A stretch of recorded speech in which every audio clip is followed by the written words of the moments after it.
streaming as well. All right, go ahead. Welcome, everyone. This is Longevity Ready Maryland, Longevity Ready Ecosystem Work Group. That's such a mouthful. We probably need to start using acronyms. This is our third meeting, and lots have been going on since our last convening. The purpose of the meeting today is to report back from our 4 subgroups, review some of the documentation, raise key concerns so that everybody are on the same page. And then there's going to be a meeting next week on the 6th of November. I will not be attending that meeting as I need to take on some family medical leave, and in my absence, I'm sure you will do just wonderfully. But just apologies, some things happen and you really can't plan for life. But I appreciate everybody's effort. I know that there's been so much going on, and so I don't know, Liz, if you want to do some more housekeeping before we start diving straight into the documentation. Pazit, are you going to designate someone to serve as the chair for our group in your absence? I don't know if it's my prerogative. So Liz and Chelsea said that they will figure it out in my absence. I am happy to just make a decision now. Liz, what do you think? What is the date and time? Wants... When is the date and time of that meeting? November 6th. That's our 4th and last meeting before we submit our formal recommendation to the advisory group. What time? I believe, let me just check. You should have it in your calendar. It's 11 to 1:30. 11 to 12:30. Sorry, 11 to 12:30. If I seem a little scattered, it's because my brain is in like 700 million different places right now. I apologize. I'll try to keep it together. I don't worry about your brain, Pazit, ever. Okay, so if somebody just want to raise their hand and be the chair, I'm more than happy to go with whomever volunteers. I think you guys are a spectacular group of people, and any one of you can do a monumental job in keeping us going. So I nominate Catherine. I'm all right, thank you, Chuck. Catherine, you were it. wait a minute. I second that. Okay. So what I'll say is, Kathy, think on that. Amen. And You're we, right, Kathy. we Thank at you the so much. Department of Aging are here to support the final meeting. The goal of the final meeting will be, of course, wrapping up, what was done between this meeting, which is this Friday, and next meeting next Wednesday. It might not be much, but maybe it'll be really about trying to finalize the recommendations that the group has and get them within those templates in the final version. Our staff has already kind of taken a stab at tweaking what, some folks have already put in the template. Some folks had it in a different template. We've kind of taken the initial draft of what was created and formed it in there. And I think that's what we'll kind of talk about today and present and see what our groups are talking about to come together. And then the final meeting will be really, how are we doing? Do we feel done? What needs to be done to help us to feel that way within the time that we have? So Kathy, if you would like to accept that nomination, we're here to support you. I'm assuming, are you talking about Kathy Martin, or are you talking no? Okay. I'm talking about you, Madam Shea. That's what I thank you so much. I'm here to do whatever I can to help the greater good. So Thank you. In that case. And you will see it's mostly a role of facilitation. I think the big bulk of the work has been done and will continue to be done by the subgroup. It's a matter of wrapping up, bringing all the tying all the threads together and making sure everybody's voices are heard. So I know that there's been so much work that's been done. I think that for the purpose of today's meeting, we will not break into subgroups unless after we review all the documentation, we still have time and folks do want to go back and either do some wordsmithing or fine-tuning some of the things based on comments that we will hear in the big group today. I just want to acknowledge Chelsea and Liz's incredible support for this project. Great use of AI tools. I think you've seen how that can make all our lives much easier. It's an inspiration, and I hope to carry some of those ideas on how to implement AI in making our work faster, more efficient, is, take it to other domains. So thank you so much. Let's just dive in. I want to acknowledge that we have some guests. Our subgroup was joined by Betsy Simon. Thank you to Liz Briscoe, who recommended her. And although she did not get the original appointment, we consider her a subject matter expert who had contributed greatly to the group, and that's why she has joined us today. She's got a lot to add and contribute. Just want to acknowledge her. I don't know, Chelsea, is anyone else from other subgroup joined us today? I don't think Okay. so. I'm like scanning really quickly. All right. Well, if you see something, just let me know. But I do want to acknowledge Betsy's attendance here and appreciation to you, Betsy. So without further ado, we're going to open the document, which it's a draft. Again, it's a draft. I didn't have time to read all of it. I have one question that's really kind of a biggie for one subgroup, but I do want us to go over the document slowly and gently and just see what comes up to your mind. This is not going to be the last time you get this entire document. So some of you are good or feel comfortable going over a document collectively, while others need more time to do just processing between them and the document. And you can certainly do that when we're done and in between now and the 6th. My recommendation is that if it's text that pertains to your subgroup, surely you can go back and work with this subgroup about issues that you want to address. If it's something that is not about your subgroup, I suggest you talk to the lead and convey your concerns so that the subgroup can take those concerns rather than edit the actual document, because there may be some consideration in the way they choose to do things. So, Liz, I'm seeing the share document, but it might be a little too small. Is there a way of zooming in? And I just want to acknowledge the folks that are joining us right now. Thank you so much for joining. Third work group meeting in which we will review the subgroup's work products collectively, identify things we feel need to be worked on additionally. I want to hear from every single subgroup about what they felt about the process, and especially if there are things they feel are missing or barriers that they need support to overcome in order to move on to the final stage of recommendation that are formal. I can see you trying to share your screen and it's still kind of small-ish for me. Is there a way? Yeah, I'm still working on it. I can't get it Okay. any bigger than 200% on the drive. So I did pull it up in Word. I can get it a little bit bigger. Is that any better? Thank you. Much better. Yes, beautiful. Just a little bit more for everybody. I mean, just want to recognize folks with some vision challenges. This is good. So can you just, everybody take a look? If you cannot see the screen properly, let us know. I'm seeing a few thumbs up, which is great. All right.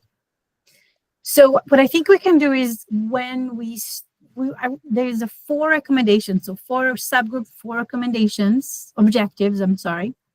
Can you scroll for them? These are 4 objectives. And the first thing I want to highlight is our timelines by the different subgroup is different.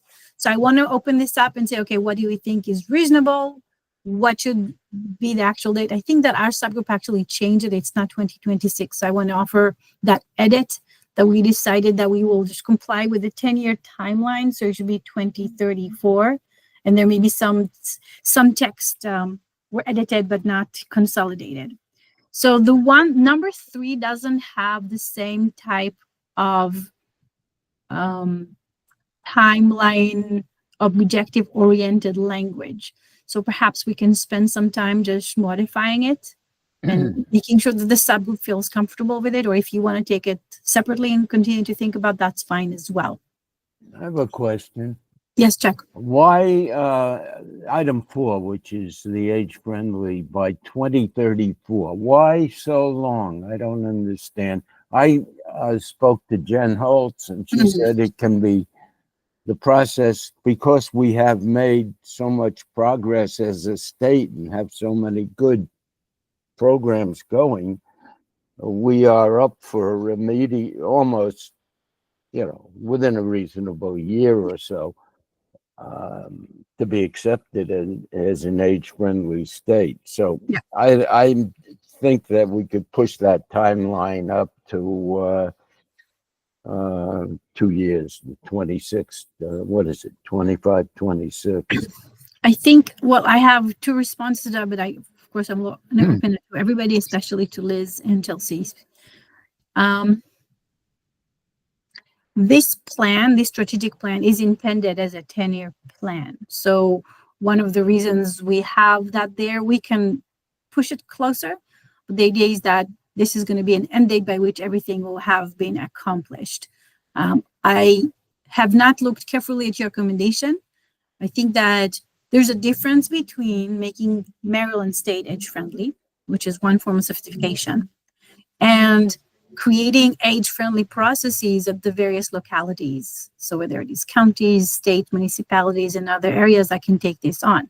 And I think that is a process that will take longer, because it's not just one entity going through this process, and it's about localities. And I don't think we're anywhere near that stage. And Liz wanted to say something. So Yeah, I just want to acknowledge that the once we get down into there, we'll be able to see that the group has strategies with specific timelines that they've done included as well, and some of those are quite soon. So I wanted to second what Pazit is sharing in that time frame. The other thing I just wanted to clarify on the outset here, that the term of the plan is going to be from 2025 to 2035, because the plan will go live July 1st, 2025. So what I can do, I think what we could do is, when you go back to the subgroup that's working on age friendly, the year 2034 is really your recommendation when you look at the various outcomes and the milestone you want to accomplish in a reasonable time frame. So it might not be 2034, it could be sooner, and I think you're right, we can push for sooner. I think we ought to define it a little clearer which you rightly pointed out. Statewide is one, state acceptance is one element. Statewide county acceptance is another. So define it more clearly. That's a good In point. other words, put So- priorities on getting the state, because my feeling is that once the state is in place, counties will follow, however long county processes take. I mean, that's another thing. But Okay, I so wouldn't. I want to just acknowledge process, Chuck, because there are lots of people here. Everybody that wants to speak need to raise their hand so that we can then call on them by order. So even if you have follow-up comments, it's important that just raise your hand, so just I can give everybody a chance to put in their 2 cents. So I'm going to open the queue and call Carol. I agree with Charles. I think that 2034 showing up there is pushing it out too far. And if I can just say, it almost sounds as though it's not important if we're going to put it off to 2034. And I think it's very important. Now, what Charles was mentioning is the fact that there are a number of projects in Maryland that are already up or ready to go. And Charles, I wonder if your group would consider the wording here as to be some pilot projects or model projects up by X time that's much closer, maybe even by 2026, because I think you do have some programs that could qualify for model or best practice models that would be inspirational to other groups in the state or other localities. Yeah. Sorry, how Chuck. would you- I'm sorry. I'm going to call Catherine and then I'll call you back. I want to give everybody a chance to speak. Go ahead, Kathy. To your point, I think we really, and when you see what our recommendations are, we really wrestled, because originally we had calendared year 25 and got some feedback about, I appreciate you're on the fast track, but let's make something that's achievable. So when when we looked at this date, I was looking at it, and I think the group was looking at it as the entire state that we arrived there. Will arrive there at different timeframes, but the entire state on that 2034. And I think I'm probably someone who I would like to under promise and over deliver, but that's just a personal framework. But because we want everybody to be successful here and find themselves successful here. Because certainly I recognize there are people who are way far down the pike and doing a great job and can be leaders, I think, or certainly best practice persons. But I'm up for any conversation about the date because I feel like we wrestled with it for various reasons, but happy to talk about it more. So thank you for bringing it up. Yeah. Carol's point. I'm sorry, I'm going to be really picky on this. Do you see there's a hand right next to the phone? There's phone and then 3 dots. Awesome. You got your hand up. Okay. Because I just want to be fair to everybody. Go ahead, Chuck. Okay. My feeling is Carol is right. By placing a 10-year date on this thing, it indicates low priority. In my opinion, I big on accomplishments. I think we can get statewide within 18 months, maybe sooner. 2, then we start the outreach to the counties, or simultaneously we do the outreach to the counties. Whether you're going to get all counties is iffy, but you'll get several. One of the proposals I made was that we add a domain, longevity ready domain, which is kind of focused on individual rather than governmental community accomplishments. I think that would popularize age friendly greatly, and I've made that recommendation to Sean in Montgomery County, and we're discussing a new domain within the age-friendly domains called Longevity Ready, which would be directed to individuals. So I think that the date, I find that 2034 very troublesome. Okay, so I think because there's lots to cover, my recommendation, I'm going to let Israel speak. The subgroup will need to go back, and your big item on it is 2 things from what I hear, and then I'm going to let Israel speak. One is differentiate statewide, so like a state age-friendly process, from encouraging and supporting localities and counties as they pursue a similar one. So create timeline that is differentiated for these 2 things, and consider what would be a reasonable timeline so you can put it there. It's your prerogative as a subgroup to go back and do that. I just want to wrap this up, and I'm going to let Israel speak. No, thanks for that. I think I'll just save my comment for the subgroup then. Okay, that's a good idea. If we have time, we might be able to go back to it, but I do want to respect the folks who've spent time and have the subject matter expertise on age friendly to just hash out some of those elements of the comments and then come back with maybe a slightly modified version. So I know we started with 4, but we have 1, 2, and 3. We don't have to tackle them by this order. The one that I want to attend the question about the timeline. The fact that we're giving potentially, look at our now, we gave it by 2034, doesn't necessarily mean we don't think it's important. But some of these objectives are extremely ambitious and take a long time to set up. And like Kathy had said, you don't want to overpromise and underperform, but rather you want to say, okay, I'm going to create a reasonable timeline because I recognize that this would involve potentially some system change, some involvement of large complex organizations that would have to maybe change the way they do things. So longer time does not equate lower priority. It's just my 2 cents on that. Anne, go ahead. And I think with short, medium, and long-term objectives and goals that are smart and measurable, you can really celebrate and emphasize those major milestones along the way. It's not a just start and end. It's a end-to-end process over time that I think needs attention. That's why we have those goals. So Liz and Chelsea, I'm just checking in with you. Do you think the objectives do need to have a timeline attached to them, or would that be reserved to the strategies only? Well, I think in terms of how we put the template together, we're asking for both the objectives and the strategies to have those SMART-y elements. So I would Right. encourage folks to think about that. Where I would also encourage us to be cognizant of is if we want to have a measurable aspect, but we don't have the expertise or the knowledge to make a meaningful measure, right? 5% versus 50%, things like that. I don't think that that's something that we need to spend a lot of time being concerned about, because I think that's something that we can look at throughout the rest of this process. Thank you. Carol?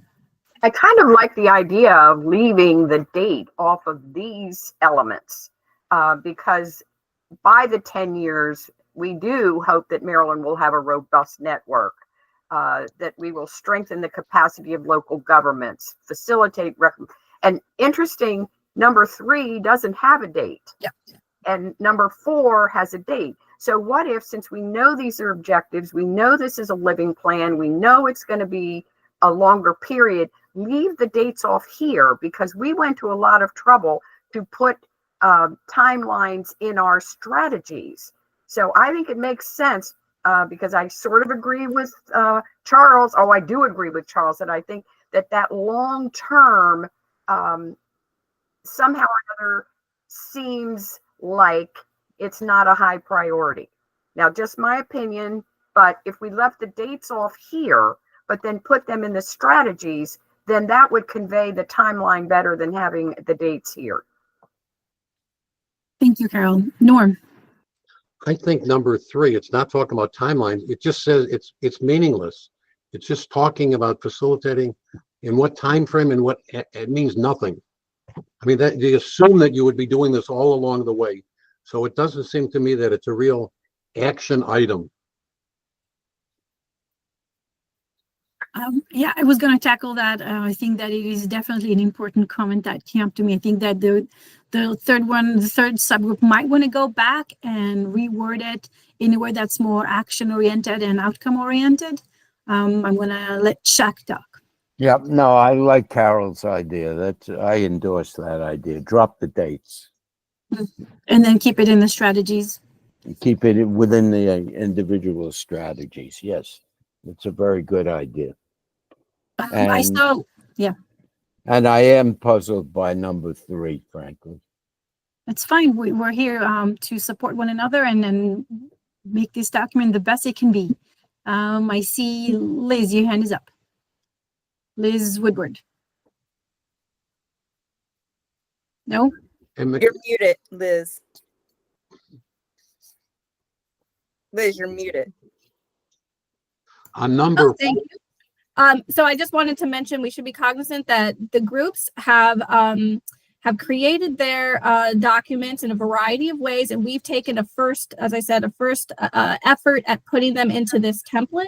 So this work group might not have gotten fully to defining their objective, and they do have a number of strategies. So I think we can look at that, but I just want to put that out there so that folks understand the process and what you're seeing in front of you.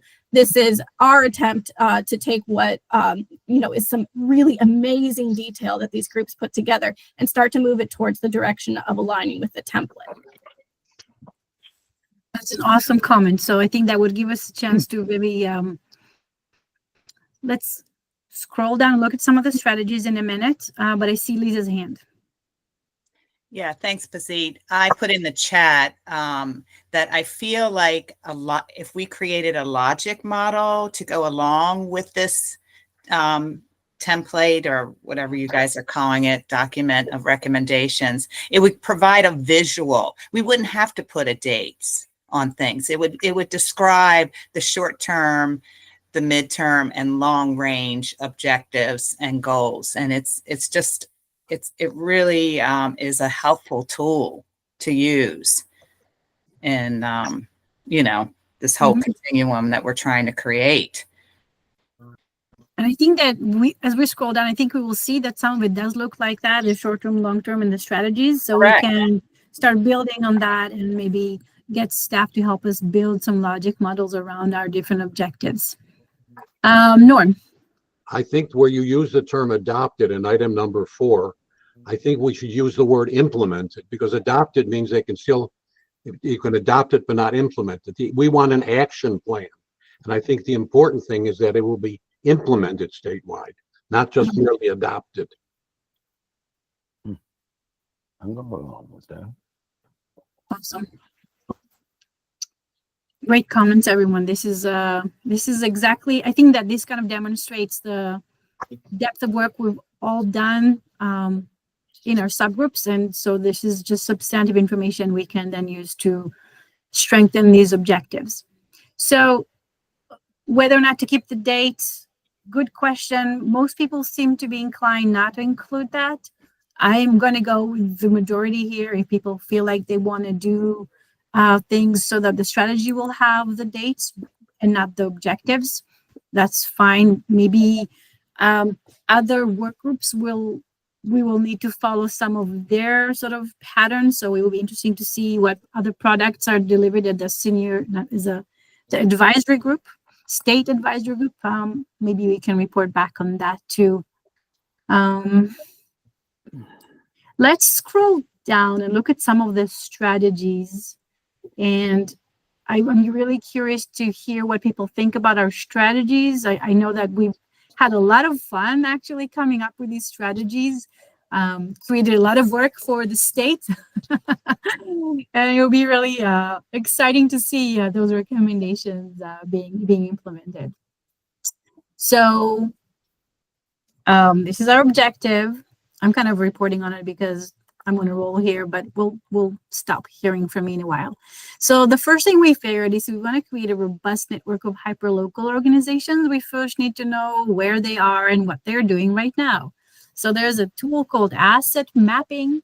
It's a comprehensive way of looking at what's already in place, thinking outside the box. And we have some listing of what community organizations we could look at, could be listed under, could be faith-based, could be villages, could be culturally based services, could be all and any human services organization, poverty and hunger prevention. So try to understand what's out there so we have a good sense of the robustness of the existing landscape. And that I think will take some time because it's not obvious. Just finding these organizations, connecting with them as a first step is going to be a heavy lift. So the second one, we figure we want to engage them after we know who they are. We're going to ask them. So before we come with our preconceived agenda of like what we think needs to happen. Oh, I see hands. I'll stop about number 2 and I'll let Norm speak. We just need to know what they see as needs in their communities. So rather than coming with our preconceived agenda, because it's a very diverse state and very diverse communities, we want to allow them the chance to be fully partnering in participating and articulating their needs and their capacities. So that's kind of like a survey of what they think needs to happen. Norm, go ahead. I just want to compliment you on spelling out the acronyms. Thank you. Stephanie. What's hyperlocal mean? This is in relationship to strategy number 2, and it may be sort of inherent in the understanding of capacity. But when you get to the second sentence about the challenges in serving diverse populations, I think there's also needs to be an understanding of what are the challenges in meeting the growing need. So it's, the populations are, there are challenges in diverse populations, but there are also challenges in the sheer numbers. So number 2, we can also add some wording about increasing needs so that there's recognition about just the sheer size of the population in addition to its diversity. I like that.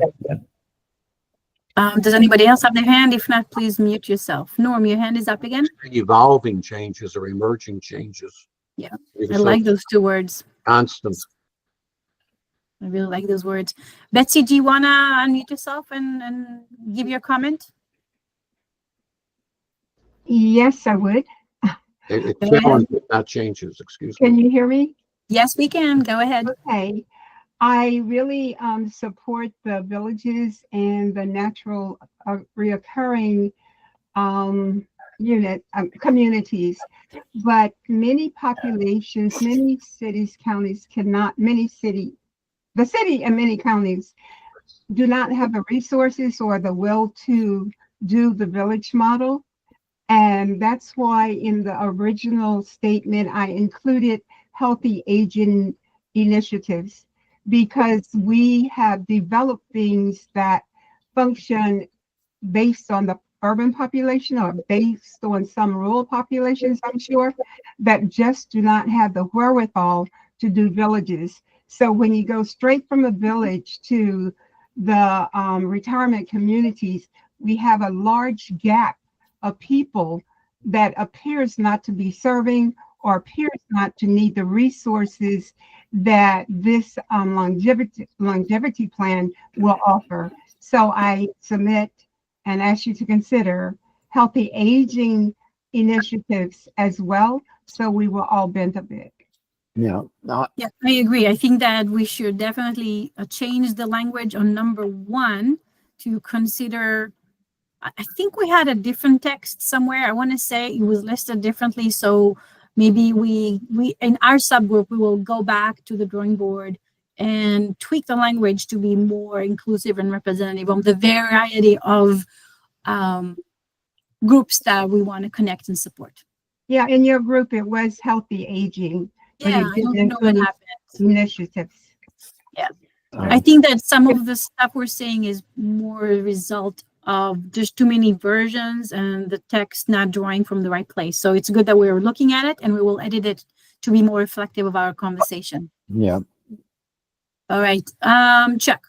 Yeah, I agree with that comment. I've always found that the village movement does not trickle down to low-income areas as well, or high rises as well. So the faith-based community, charitable organizations have picked up some of their attributes. I agree that that language should include those other alternatives. Not to de-emphasize villages, which I think are very valuable, but they aren't applicable to every community, and especially low-income communities. And there are competing interests in the faith-based groups as well. Yep. And I think that they were, as I've said, this is more an issue of not having the right text here. That conversation was extensive and robust. We have a very lengthy list, in fact, of organizations we consider under this map to kind of inspire the state to look outside the box and consider the various groups that they may want to reach out to. So we will find that a particular list and include that in the final document. Okay. Norm. Just out of curiosity, do we have any effective representatives of minority communities or low-income communities in this group, this consortium of brilliant people that we all are? I don't have the makeup of the group membership. I think that is MDOA's prerogative as they went through the nomination process. I mean, I'm just looking at pictures over and over again, and it's always this case where we have people talking about other other classifications of people, but not the persons themselves representing what their needs on it. I think it might be a severe shortcoming. I'm sorry to bring it up so late in the don't apologize. I mean, that's something that's come up in various groups. You and I have attended the Commission on Aging. That's constantly a challenge.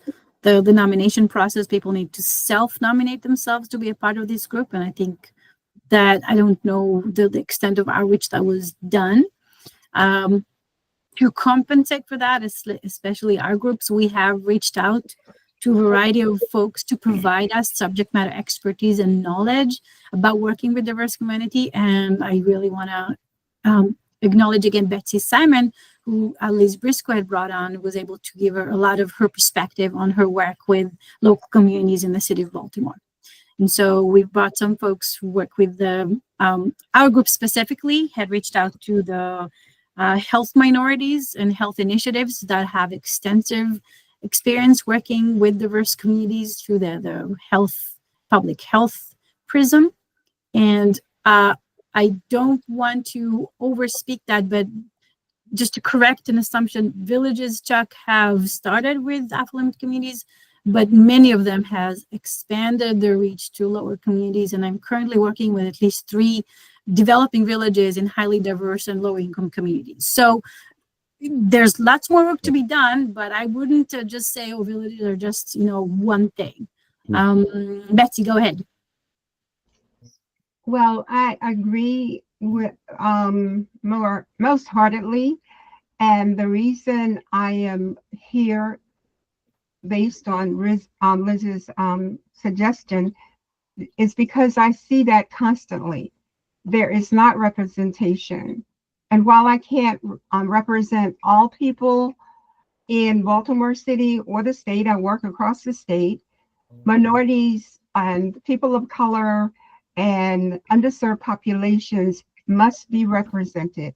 My group, BDS Healthy Aging Networks, represents underserved populations wherever they are. I'm working with someone right now in PG County about issues. And we represent older adults. We represent homeless, people experiencing homelessness, blind, low vision, deaf, anyone who is underserved. And I did, as I told you at the last meeting when you invited me to come here as I forget what I am, a contributing guest. Subject matter expert. I applied to be a part of this network through the application process and was told that I would not be needed because there were many others that had been selected. So I want to be perfectly clear. We just won the statewide, as you know, award for what we have done to reach people who can't get out through our Zoom network. So I appreciate the opportunity to express this because it's something that has been bearing on my spirit. I'm a full-time volunteer, having been working with people, especially older adults, specifically all my life, whether in the job or as a side job, not paid. So thanks for the opportunity and thanks for bringing it up. I really, really appreciate what you said, Charles. Thank you, Betsy. I saw a comment that says that there are lots of people who are diverse in this work group and in other groups, and I'm going to let Liz give her comment as well. Oh, I just wanted to share, it wasn't definitely intentionally diversity is part of the review and application process. Now, whether we were successful is a question that this group is exploring. And I do appreciate the conversation and it's an important one. And I think it's also something we're thinking about as we continue stakeholder engagement and the stakeholder advisory group, how that looks moving forward. So I just want to appreciate the conversation. I know it's a tough one to have, and I appreciate folks advocating. And I do think we have a lot more folks involved in the process than can attend any one meeting, but that doesn't mean that we were successful. Yep, and just to acknowledge the fact that our goal, objective number 1 is precisely that, reaching out intentionally to the groups that are serving folks in the community and asking them, spending some time identifying them and doing some deep listening in terms of what they are seeing as their needs, as their community's constituents' needs, and having that be a sort of a conversation among partners, people who are able to contribute to the conversation. So, Chuck, I know that you have a lot to say. I'm really sorry, but we need to move on. I love you, Chuck. We just need to move on. Okay. The third objective we have is very ambitious. We are conceiving of establishing a technical assistance center, because part of the conversations we had with Betsy and some of the experiences we have around the table in our subgroup is that small local community-based organization are struggling to stay alive, either to start up or to be sustainable, and need a lot of help. And so we're trying to conceptualize a technical assistance center, which would provide necessary tools for organizations in their communities to accomplish their goals through information on just nonprofit stuff, technical consulting, how to identify needs in the community, how to organize, cultural competency. We've seen some organizations want to do good, but have really a hard time becoming reliable and available to diverse communities in their neighborhoods. So how do we teach organizations to do that? How do we give them technology access? So even, how to use AI and how to do that. And so just overall looking at some accessing funding opportunities.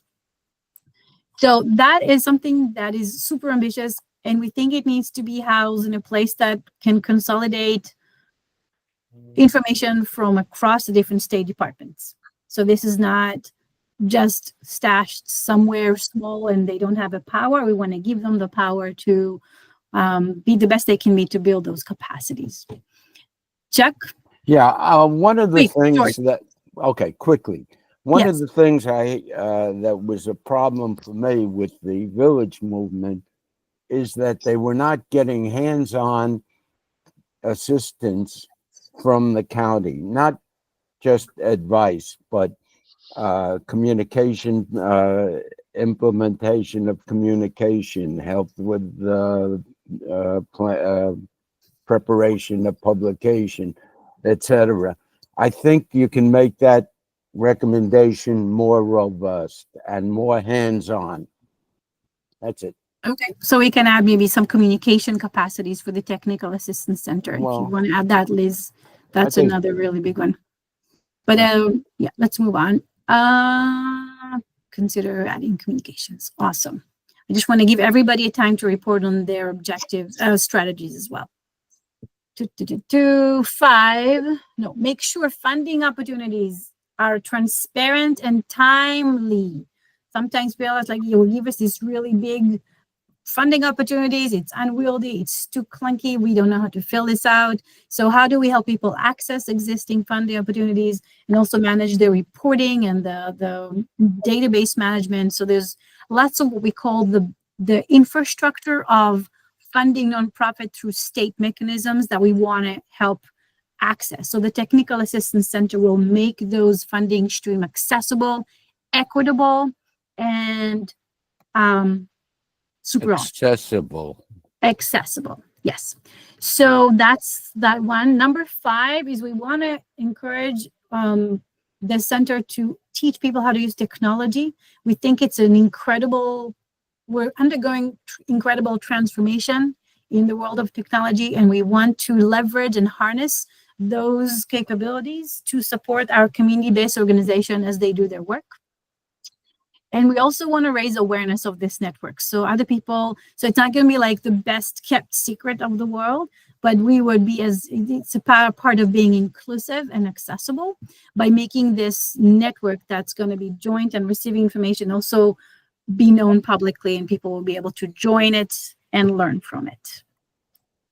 I think that's it for us.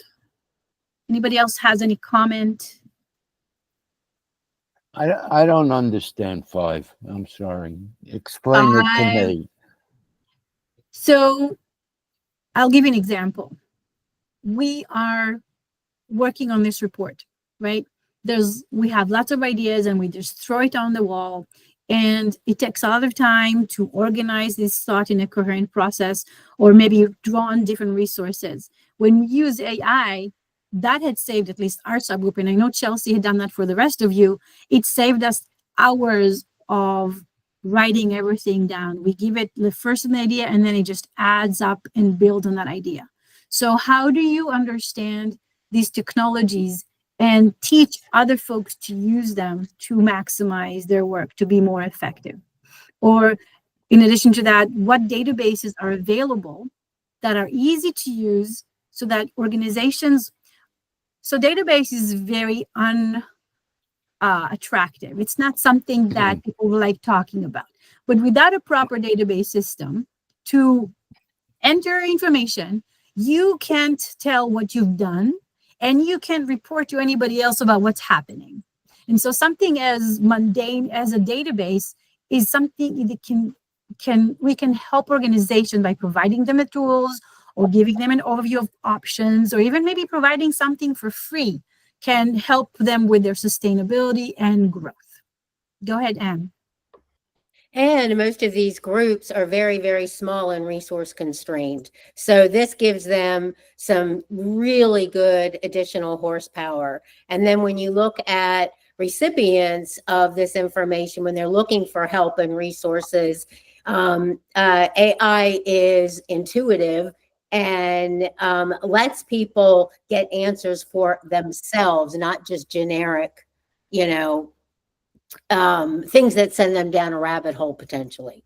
So it really helps maximize your effectiveness. Awesome. Kathy? There we go. Yeah, I really appreciate number 5 because in our group, we often talk about mission and money go together, right? You can't have one without the other. And data is such a driver for these funding, national funding streams that I've seen, and we're starting to locate them already. And having the being able to say we've seen an appreciable difference in this. And we know that, and maybe we see it more in Western County or the central state of Maryland, but I think it just paints a picture. And I think for the legislation that we're going to need to really hopefully get age-friendly codified, you're going to need to have data, and you're going to need that with funders too. So I think the better we have a center for that to help other people along with that, I think it's so really critical. I appreciate that your group has put this there. I think there's going to be some crossover in groups in terms of the technology use and the data and such. So kudos to your group for putting that in there. Very awesome. Thank you for the validation. I'm seeing comment about priority for using community-based organization over for-profit vendors. And so I just want to clarify, I didn't see who asked that, made that comment for some. Oh, Stephanie, are you referring to the vendors that provide the database systems? Oh, no. I'm just talking about generally for strategy number 4, where you're talking about prioritizing collaboration. Yes. Sometimes when we have to compete with for-profit organizations for resources, like nutrition services, it prevents us from being able to scale, and it creates sort of a fragmented system of delivery. And so there are other, jurisdictions that are talking about and looking at this nationally in terms of having to compete with for-profit organizations for that type of government resource. That's a really interesting comment. So I'm maybe if you can put in the chat some language you think would be helpful in capturing this, that would be awesome. And then we'll incorporate some of this idea. Betsy, you're talking about the help desk. Go ahead. Okay. Betsy, you are right. We're talking about help desk. I think that was captured in the AI and technology tools. So maybe number 5, we can also be specific about adding something that looks like help desk for organizations. Yeah, I only mentioned it because it is free. And if we don't promote those that are free now by assisting them, in being considered for grants and everything, it will become very commercial, because we are being contacted even now by commercial groups wanting to do this service. But this is one that is free for Maryland, the state of Texas, and for Missouri. So that's why I mentioned this one specifically, because I know it's totally free. They go in homes, they go to locations, and they perform virtually. All right, so we'll take this to a subgroup because I have some questions to clarify with you, clarify that, but because of time constraints, I want to move ahead and we'll continue to hash this in our little subgroup. All right, so let's move on. We're not going to look at supporting information because I think that if somebody wants to go over that, they can do so. This will be available to everybody in their folder. We're going to move on to the second one. Norman, is this? I have on the number 6. I was going to suggest making aging issues a priority, or issues of the aging a priority, by raising awareness. I think the important thing is to make aging a priority. So I think if we put that in and then the rest of the wording, it may give more emphasis to it. So yeah, so we were talking about how do we think about the network as requiring our awareness campaign, and you're adding, so aging needs to be incorporated into that kind of outreach. There's the why of what we're doing. I wouldn't use words consider. Making aging issues a priority. Make it an affirmative, aggressive statement. Yep. Love it. All right, let's scroll down and I'm gonna hand it over to the lead for subgroup number 2 for strengthening local government organizations.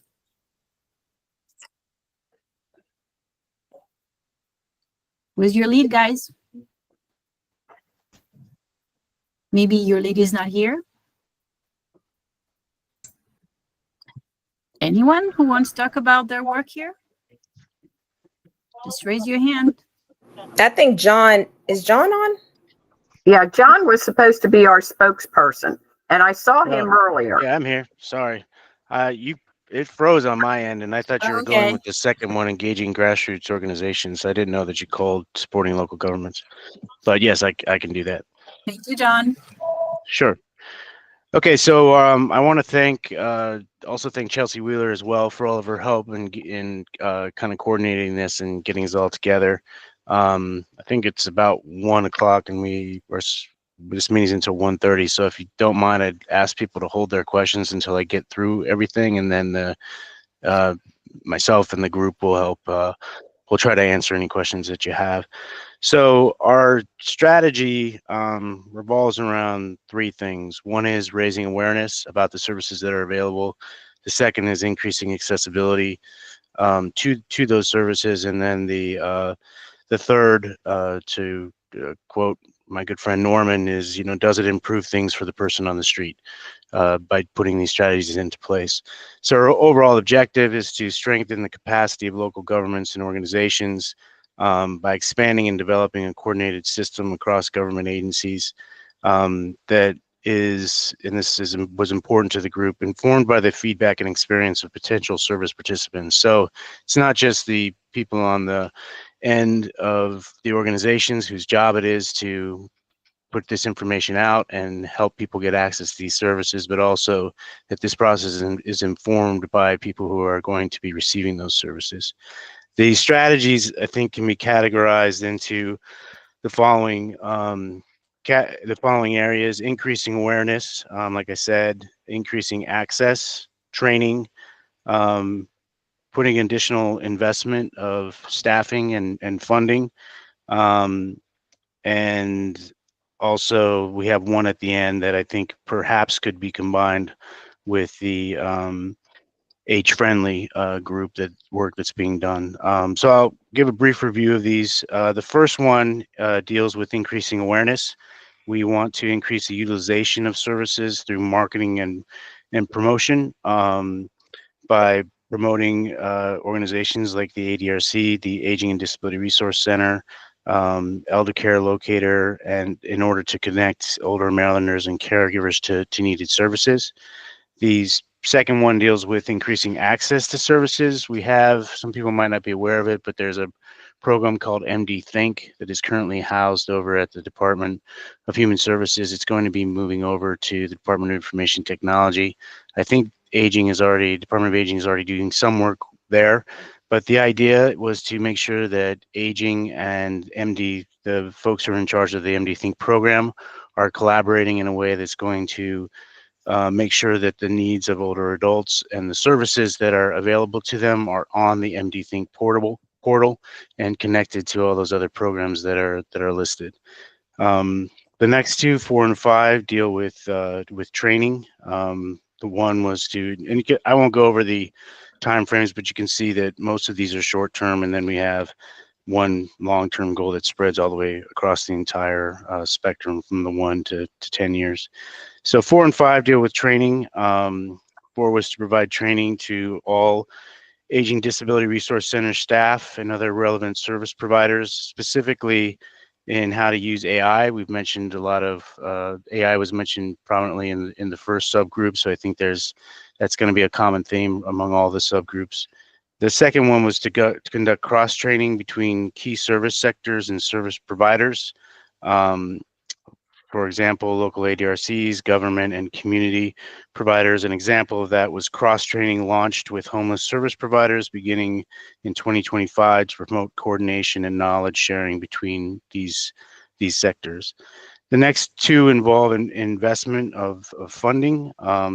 Secure funding for 5 Alzheimer's and caregiver navigator positions in the next state budget cycle to provide personalized support and navigation services. The second was to invest, or number 7 was to invest in local map coordinators to enhance their ability to connect local participants with services and benefits.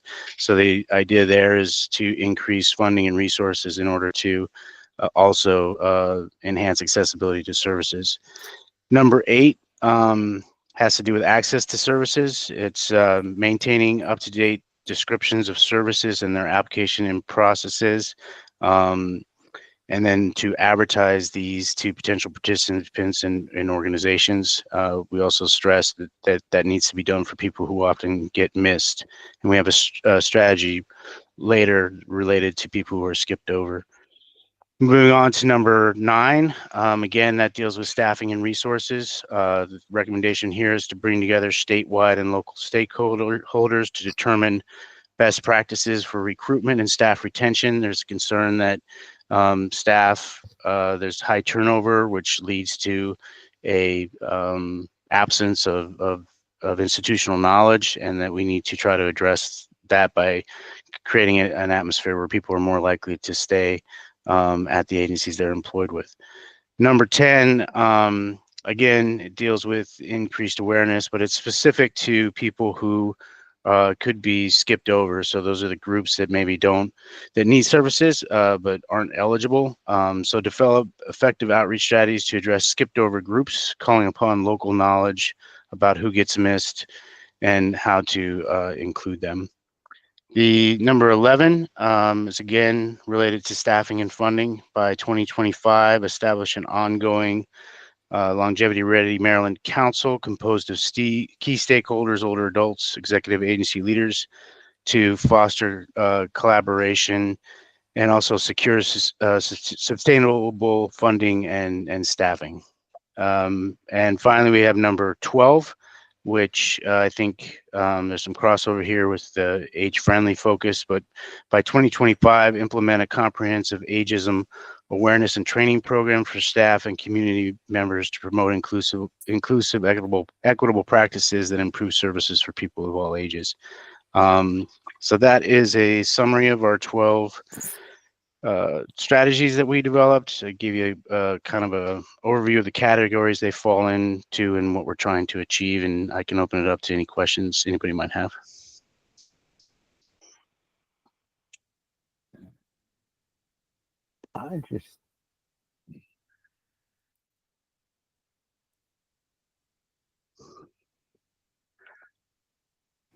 John, I'm going to let you call on the hands.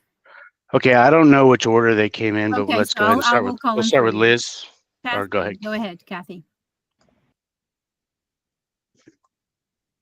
I just want to say I really appreciate there is a lot of crossover in some of these groups, and I really love it. I love it because I think it just strengthens the voice that we're going to have here, and I really appreciate it. There's some great things that you have, and I just want to say seeing that crossover is encouraging. Let me just say that, really encouraging. So thank you for your presentation, John. Sure. And thank you to the group. They're the ones that really pulled this all together. Thanks. Liz, what would, I was going to say something similar. First, there's a lot here and a lot of diversity in the types of strategies that you guys are looking at. The other thing I would say is there's a lot of overlap with the strategies we've seen, but also with other groups. And so I think that there's, I noted that there's 12 here strategies, and we're hoping to get no more than 8 from each group. So as you guys are thinking about that, I wonder if there are ones that you think, okay, these are recommendations for long-term services and supports access consideration, for example, thinking about how, to promote Maryland Access Point Aging Disability Resource Centers. I just wanted to put that on your radar. Yeah, thanks. We were conscious of that, and the idea was, well, let's get everything out there and for this first time around, and then recognizing it's a living document, we'll make changes and try to shorten it. so Liz, what do you suggest? I mean, if we're looking at these 12 recommendations, well, the subgroup is going to be responsible for that. And potentially, I mean, I think there may be some overlap, but we're not in a position to make that determination at this point. Can we just leave the document as it is? And once the advisory group looks at that, and do they then modify it? Should we ask the group potentially? I mean, that's a question for you, Dawn, in your subgroup. If you want at least, if we are limited to 8, can you do them by rank? So that even if we can't accept all the 12 or it hasn't been implemented, either incorporate a couple of strategies, try to give it to somebody else, or just said, okay, we respect the fact that you're asking for 8 and see, these are 8 top priorities. Just a suggestion. Okay. Yeah, I think we can try to coordinate that. Okay, Marcia. I just want to compliment you. It's really detailed. And the 2 things that really stood out as being so important that sometimes we forget about is, not that we would forget, but the training, and also including older people in the process of what we do. So I just wanted to compliment you on that. Thank you. Chelsea. So, also to be aware, not all of the subgroups came up with 8 strategies. And because there is some overlap, we may be able to find a way to include these strategies because there's so much overlap. Just my 2 cents on that. So I guess the question is the process now. If each subgroup submits their strategies, how are we then going to decide what's an overlap and what's not? Right. Carol, go ahead. I think you're on mute, Carol. Carol, you're on mute. It was my understanding that that was going to be part of the role of the Maryland Department of Aging in looking at all of the strategies submitted by all of the groups and taking a look at the overlap and then sort of fine tuning those recommendations. So we were looking at our role as putting out the things that we thought were important. And we also were aware that some of the other groups were having overlapping, and that overlapping would add emphasis for MDOA to sort of combine. Yep. Agreed. Any other thoughts, comments? Norm. Just as a member of the group, I want to compliment John, how he took a wide range of diverse opinions. He presented it in such a succinct and clear way. So thank you as a committee member. And I might say that coming from Norm is high compliment. Thank you, Norm. All right, let's move down. Let's scroll down to number 3, intergenerational, I believe that is.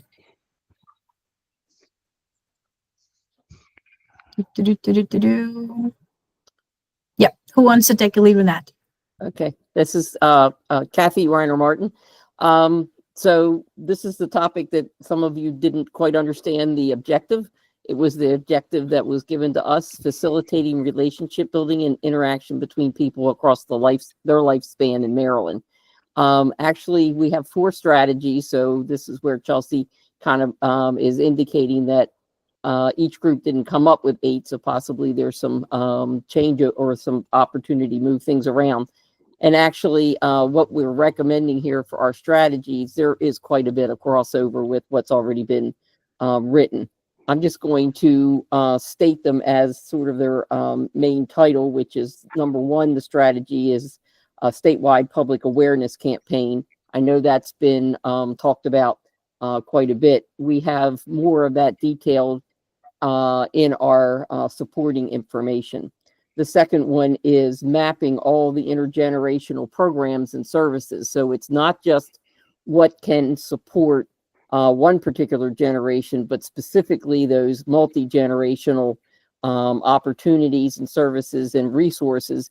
That way everybody can go to a space and see where these types of things, whether they're single generation or multi-generational, maybe we should just say all, but basically it really helps with people being able to find a place that fits what they need, and that they're able to go there and get their resources. The third one is developing targeted outreach specifically to underserved communities, populations, and those that are have specific proven ways to do outreach that one size doesn't fit all. And so it's really, really important that we respect everyone where they are, and to develop these outreach strategies that are flexible and, like I said, proven for different communities and their populations. And then the fourth one is advocating for policy changing. We talked a lot about addressing and breaking down funding silos, but it also encompasses incentivizing caregiving, programmatic limitations that hinder intergenerational initiatives. It's basically that policy change, review and change approach, so that we are looking at more intergenerational opportunities rather than keeping people in their silos. And I'll take questions now. But thank you very much for the team. Thanks very much to Chelsea and the support. And like I said, there is more detail in our supporting documents, but that's it in a nutshell. Chuck. Great presentation. I would like to see some more emphasis, or some emphasis on getting private enterprise, private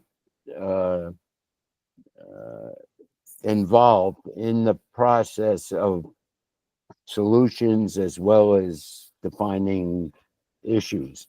I'd like to see more, I don't know how to put it, just bold print on that type of initiative. I feel the lack of it, and I think we're kind of de-emphasizing a valuable, maybe the most valuable asset.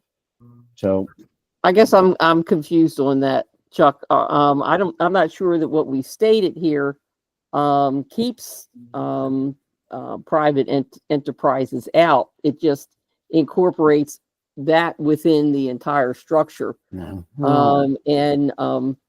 Usually usually folks who are there with a business concept have a good time finding us. But thank you. I think it's certainly something we can. Thank you. It's just gut feeling. Marcia. I may have missed it, or it may be implicit in all of this that you've laid out, which is excellent. But the role of technology and getting technology education and equipment to people who don't have it may be implicit in this, right? Yeah. I would be under where do you find all these services? We were not defining all the services, because obviously what we had 10 years ago is different than what we have now, which is what will be different in 10 years. But this comprehensive and user-friendly online platform would be something that would highlight the resources that are available, and they will be changing. And the suggestion would obviously be to keep this up to date and be a growing resource. Makes sense.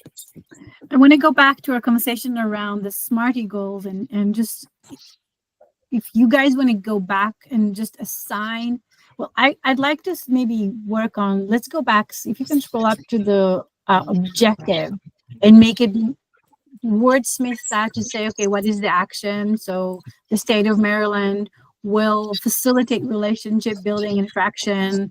Just think of something that is a bit more concrete. I don't want to open this up because we do have 15 more minutes and we have one more group, I believe, to go over, right? But I do think that if you guys want to just take it back again to your subgroup and consider ways you can make it a bit more specific. And look, if you can assign some timelines to the different strategies, as we all will go back and put some timelines in our subgroups. When do you hope that the state will accomplish strategy 1, 2, 3, and 4? So I don't know about everybody else, but this timing now is challenging. If I had known this a week ago, we had time to meet. There is no time now between now and the next one. I mean, we're in the middle of an election. Yeah. I've elected not to do something in order to be here. So I appreciate that. What we could do is we can use the 6 as our breakout time. So actually, if the groups want to take up the remaining few days just to do a little bit of like internal thinking, maybe asking yourself questions, looking at the document.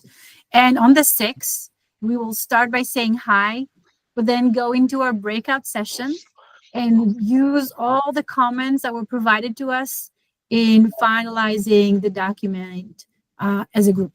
If that might work for you, that would be, I think, a good use of time on the 6th. I could say that, each of these strategies may have sub-strategies that, could maybe help be flushed out and would have the timelines better defined, because obviously, like the first one, a public awareness campaign, we actually had identified this as short and medium term, but we figured it would take a while for it to get really up and running. So that's why we picked the medium term part. But anyway, okay, we'll work on that. So question, I mean, I had just suggested the 6th as the breakout session to continue working in the document. Are you all okay with that idea? Just maybe show of like thumbs up or thumbs down. I see one thumbs up, thumbs up. Okay, so that is the plan for the 6th, just finalizing this document. But I do want to urge you all to go back to this document between now and the 6th, so that you will come prepared with some suggestion on how to articulate that. Chelsea, go ahead. Liz also updated the folders to have each group's strategy and recommendations in the actual work group, so we can work on that, and then we'll be able to transfer everything into the combined document. And I'll take what we're doing right now with the notes for everyone's consideration, and I'll replace those documents so that everyone has the fresh one, and then we can send them back around to everyone. I think would be helpful as well in case folks have any trouble access. Yep. Anne? So work off of our work group folders document, and there'll be separate documents of the same master document. Is that right? Yes.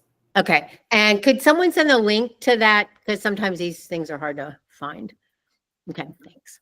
Yeah, so we also, and you're right, you and I are like, oh, which document are we working on? Is it this one or is it that one? So that's a really good comment. Make sure to get us the most recent updated link so that we can work off of the right document. All right, do we have one more group to work on? Let's scroll down, down, down, down, down. Okay. Well, I updated that last night. That's okay. That's okay. So first of all, we have a wonderful age-friendly group, and I really appreciate everybody's contributions. And this is kind of where we landed. Originally, we had our by calendar year 2020. Oh my goodness! Yeah, we still have. We've. Do you want to bring up the other one, Liz? We've moved it to 2026 because what was said to me was very kindly said about, because by the time MDOA gets this to to the budget process and such, we'll only have 6 months to complete some of these recommendations, and that might be a little too short. But anyway, so we were looking at a big picture in terms of, I had gained commitment of state officials, but I think maybe to Norm, you might have a better, because I went to, we need to secure commitment of state officials to actively support and implement age-friendly initiatives. That needs to be the starting gate for us, followed by build age-friendly statewide infrastructure, staff and budget. This needs to get to the budget or in the budget, get the commitment, get in the budget, because we really felt that there needed to be somebody at the state whose job, like a longevity ready Maryland czar or age-friendly czar, or call it what you want. But to get this done, it's going to need somebody that is, in my mind, that's going to be, and I think in our team's mind, at the helm here, and a budget to make that happen. Mission and money will always be tied together. And if this is going to be of importance and they're going to demonstrate that, the money's got to be part of it. So following that, submit legislation to codify the Longevity Ready Maryland / Age Friendly Initiative to ensure sustainability, and to include a Longevity Ready Maryland sub-cabinet to include domain-related cabinet secretaries and other related leaders. Of those states that have identified as age-friendly, only one at this point, which is Vermont, that has been able to codify it. And I think if we could get that done, that would be great, because my concern would be without it, depending on the next governor, it may or may not be the flavor of the day. But we in MDOA, we who are passionate about aging, we have got to make sure that this gets, again, codified, that it's not going to go away. This is who we are. This is what we're about. And this is going to take, I think, some, it'll be interesting, but I think we really have got to move this forward in this manner, or else, somebody comes along and not a priority for them. And I think those of us who have served on local levels can see how, things change. So that it was essential to us. And I think also by creating a sub-cabinet of secretaries, and with MDOA at the helm, I think this sets a really great example for the rest of the state and the rest of any other government entities, that, we're trying to emulate at the state what it is we want to see in the counties in regards to, this is not just not the Maryland Department of Aging. This has to do with housing, with quite frankly, with every aspect of what the state does. An age-friendly viewpoint needs to be part. Transportation, my goodness. So getting that in there is really critical. Again, like many of you have probably, I believe, talked about, creating an age-friendly website to connect local entities, share best practices, and also identify ways and means that local government, businesses, civic organizations, faith-based communities, education entities, and individuals can be part of this. Because maybe people, will, I think, agree, this is a compelling vision, because it's not just for today, it's for tomorrow and the future. Ways that people can be involved. And there was a question. Carol? Yes, we talked about this in our subgroup, and what we understood this document to be was to set up a set of priorities that have been developed by the task force that the governor would be using as guidance for the budget. But I personally really appreciate your asking for it to be codified, because we were just going to leave it up to the governor to decide which of these he liked best. And I think asking for codification makes all the sense in the world. And when we talked about asking for the navigator positions for the Alzheimer's navigators, right? I was aware that 2 years ago that navigator positions had been included in the legislation, and the governor did not fund that. So we're asking him to fund it, but I like your concept of trying to be more specific about asking for more codification. Thank you very much. Well, thank you for the encouragement to our group, because I honestly think, as we have reviewed the other states that are age friendly, I think it's Texas who's trying to get this codified, but I think doing it right from the get-go, let's put your money, I'm sorry, well, yeah. Yeah. let the money follow the priority. Anyway, so we'll see. And then from there, looking at, regular outreach and education efforts, because I know that was brought up in terms of community awareness and making sure that, people all over the state of Maryland and including all of these groups understand what we're trying to do. Also looking at the area agencies on aging and to identify barriers and opportunities for becoming age friendly, because I think understanding at a local level what the issues are for them is going to be really important at the get-go, so that we can, if there's barriers, let's figure out what those barriers are. And 9 times out of 10, it's going to be money. But let's find out what the barriers are and see if we can address them, because we want to get those AAAs involved, because they're really on the ground in the county. So what do we need to do to make that happen, and understanding what their issues and challenges are and getting them involved in this process. So they're not, because I have been contacted by some individuals in AAAs that are concerned about, you're going to give me more work to do. And I'm like, no, we need to get involved with this vision, because this hopefully will also increase some funding, and we're looking for different types of funding streams to bring in to Maryland, and you don't want to be left out. You want to be a part of it. So that's where we went with AAAs. Also in ours, we had potential national, state, local funders to support age friendly, because I think that also says something. If we can compete for national funding, the state of Maryland can compete for national funding for this. And there has already been, certainly I'm sure you're aware of different funding streams that are available, and particularly interested in age friendly, and particularly interested in age friendly that's really looking at capturing the diversity of, it is about transportation, it is about housing, it is about those domains and getting them to the table. So in that collaboration and collectivity. So let's go down a little bit further. And did anybody have feedback? I'm not seeing any. If I'm missing a hand, please speak up now. If I'm keeping track of it. You go ahead. I see it passing before my eyes here. Certainly also brought up in another group that, as we're going forward, I know it was initially part of MDOA's thinking, but making sure that that equity issues are addressed at every stage, but also making sure that diversity in the stakeholder groups and programs and outreach and communication is present, is really critical. I know that was for MDOA with this whole process, and continuing that needs to be a priority in what we're doing.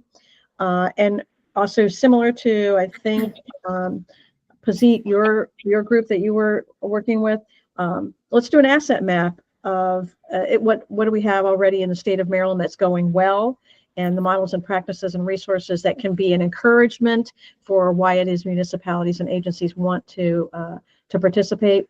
Let's see what they have, that Maryland can be shared local municipalities, and really develop a way to communicate and be regularly updated. And I think, again, continuous ongoing public awareness and engagement with Maryland's age-friendly resources through social media, using that, webinars, every which way that we can communicate possible. Anyway, that's what we had in our group. And hey, one of the group, Chuck. Yeah. Okay. One of the things that I think that what we've done is terrific. Absolutely, everything is right. But it seems to be administrative, governmental, and top down. I think we need something in the way of an outreach program that appeals to people, that the individual needs. So what I suggested, and I'm suggesting it in Montgomery County, is that we have a longevity readiness domain added to the age-friendly domains that would sharpen the focus on personal and family planning, financial security, long-term health, housing, security, etc. And I think that is not only good for individuals, would be a great source of information and from the public to us, but also it would help popularize age friendly. One of my gripes with, not gripes, reservations about, or consider, concerns about age friendly is that it's kind of governmental and it doesn't really send a message to the vox populi, to the people. So I think longevity, readiness, personal, with a kind of a ribbon, personal ribbon on it is the way to go. And I think a domain added to age friendly is feasible and should be done. Chuck, I'm gonna interrupt you. There's just one more minute, and Norm has a question, and Kathy wants to respond. So I want to respect everyone's time. On number 7, may I suggest that we put public and private funding? Because Sure. when you look national, state, and local, it appears to me it applies strictly government. So I think Okay. we're looking for the public sector, the private sector, I'm sorry, as well. Right, and in some of my research, I think they're all probably private sector, to be honest with you. But anyway, but I appreciate that. Thank you. Thank you so much. This has been a whirlwind of an hour and a half. I always think that we need 3 hours, but also, there's only so much focus we can have on such meetings. So it is 1:29. With my deepest gratitude to everyone here for their time, energy, expertise, passion, team playership, and all that good stuff. We will adjourn. And again, the plan for you, the action step, and I really hope you can all participate, is go back to the links that we will provide you for the most recent version of your subgroup. You can make some suggestions in edit form, so don't make things that your team member won't be able to follow, especially ahead of next meeting on the 6th. On the 6th, come prepared to look over this document, incorporate all the comments, all the questions, and maybe some other ideas you may have into this format. Make sure you have the ideas of SMARTY goals, or the timeline on some of these strategies. And that's it. And I'm seeing some questions. Just want to go back and see. Jane, you had some questions. Yeah, I just wondered, can we comment on, I think I might have missed this, other people's work group documents or only our own? You could. So what I think we can do is this. If Liz and Chelsea can share this mother document with everybody, you can view other subgroups. And if you have comments for proper process, send a specific personal email to the lead person so they can incorporate that to avoid confusion. Because I want subgroups who own it to be the one that are responsible for the document, but that will give you a chance to incorporate some of your comments, if that's okay. So leads expect email communications from the different folks here, and then incorporate that into your subgroup document. I was thinking about it from the comment perspective of being able to say, hey, this comes with this, and maybe it belongs in this section. That's kind of where I was trying to talk about the correlation. Yeah, thank you. That's fantastic. And I think that you can, what we can also do, if I might suggest, I'm not going to be here on the 6th, but we can do the breakout and then spend the last 25 minutes going back and saying, okay, what are the things that we've seen in the subgroup that belong there, but we want to communicate to everybody? Let's take a look at the document and the flow of it and make sure everything is being incorporated. I want to respect everyone's time, but Kathy, one last comment. Yes, I've 2 questions. One is, we've developed this before we publish it, or should we share details of it, or should we just be talking to other folks like the County Department of Aging that I'm reaching out to? Just, in general, I'm sorry, I don't remember what our guidelines were. So once we finalize this document, that goes to another group that's called the Advisory Group for Longevity Ready, and they review all the different work groups documentation, make their comment on it, and that gets sent to the state, to the governor to then implement. So if I'm talking to someone, I'm just really getting their feedback, not really anything in specific. Okay. All right. Yeah. The other thing that would be helpful is if, as the staff goes through and it looks at all of these together, if you could identify for our subgroups hey, there's a crossover with another subgroup. Maybe make sure that either it's only in one or in your subgroup, then you decide to, make your focus a little bit more personal to that particular objective. Okay, so if it could get highlighted by the staff, then it makes our job next Wednesday a little bit easier, I think. Yeah. Thank So you. to do the prep work, I don't know if Chelsea, if there's a way using the AI tool, or if there's a way of just identifying maybe color coded yellow means there's an overlap with some other group, or in a comment, please see subgroup strategy number 4, and then consider what you want to do about that. Yeah, I can look at that. I mean, I know when it came to AI use, I think every group had something about that. Asset mapping, marketing and promotion campaigns. Like, I think every group had something within that. But what So the we can question do is, we will have to is decide fit how we, so the make question it is, fit our subgroup more. Yeah. so I think maybe some of the conversation on the 6 would also be, okay, if there is an overlap, what does that mean? Does that mean we just have one strategy and say this applies to these objectives, or what? I mean, what would be the best way to articulate those things?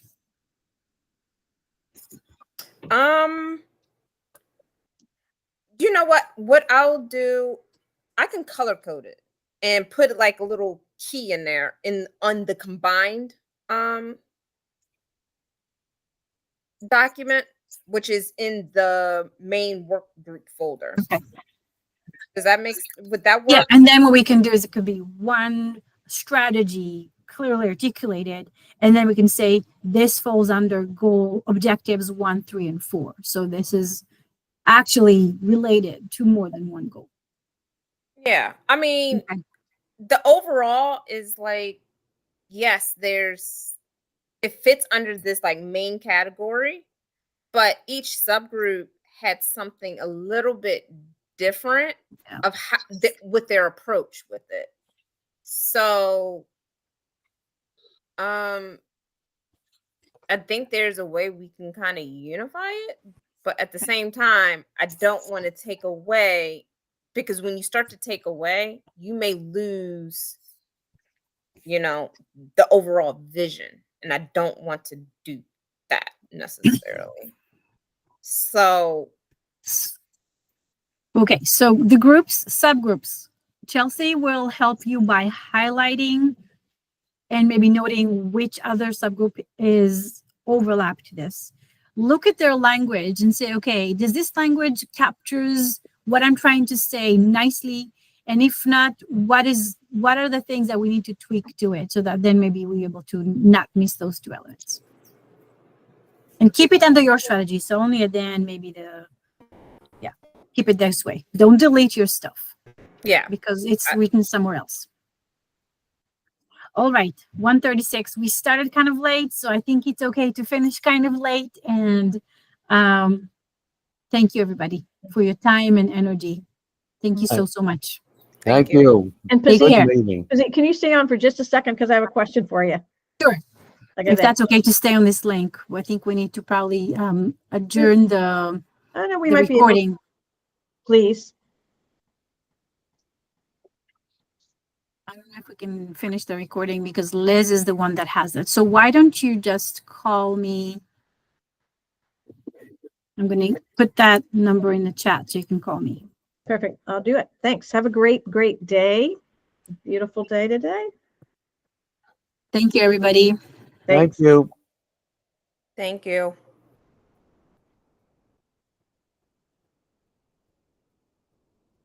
All right, I'm gonna go ahead.